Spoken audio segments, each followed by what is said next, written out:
Các bác ơi, máy sản xuất dây treo thẻ bài riêng cho thương hiệu đây ạ. Mỗi sản phẩm chuyên nghiệp thương hiệu phải chỉnh chu từ những chi tiết nhỏ nhất.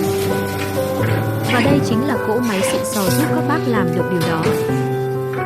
Sản xuất dây treo thẻ bài theo thương hiệu riêng, định vị sự chuyên nghiệp ngay từ chi tiết nhỏ nhất.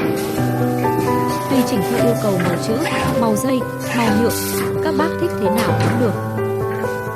Dây chắc chắn, không bị đứt, không bay màu, sử dụng lâu dài, đảm bảo bền đẹp. Công nghệ sản xuất hiện đại, thành phẩm sắc nét, rõ ràng, giúp thương hiệu nổi bật hơn.